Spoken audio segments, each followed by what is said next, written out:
எப்படி இருக்கு? சுட சுட சாப்பிட்றது ரொம்ப டேஸ்ட்டாக இருக்குது. சுட சுட தான் சாப்பிட்ணும், ஆறி போனால் சாப்பிட முடியாது. ஹாய் ஃப்ரெண்ட்ஸ், ஜஸ்ட் 181 ருப்பீஸில் 1 கிலோ பாரம்பரியமான சத்து மாவு எப்படி தயாரிச்சோன்றதை முன்னாடி வீடியோவில் போட்டிருக்கேன், செக் பண்ணி பாருங்கள். அந்த சத்து மாவை யூஸ் பண்ணி ஆரோக்கியமான உளுந்தங்களி எப்படி செய்கிறதுன்னு பார்க்கலாம். 1 கிளாஸ்க்கு அந்த சத்து மாவு எடுத்துக்கிட்டேன்.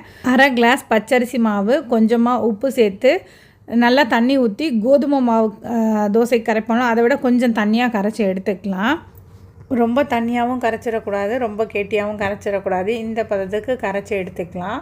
இப்போது ஒரு கனமான பாத்திரத்தில் கரைச்ச இந்த மாவை ஊற்றிடுவோம். நான் அடிகனமான பாத்திரம் நான்ஸ்டிக்காக எடுத்துருக்கேன், அப்போ தான் மாவு வேஸ்ட் ஆகாது.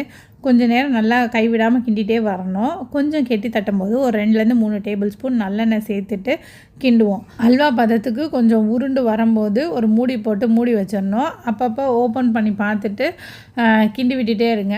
நல்லா வெந்துருச்சான்னு பார்க்குறதுக்கு கையில் நல்லா தண்ணியை தொட்டுட்டு அது மேலே தொட்டு பார்த்தோன்னா ஒட்டாமல் வந்துச்சுன்னா உளுந்தங்களி ரெடி ஆயிடுச்சுன்னு அர்த்தம்.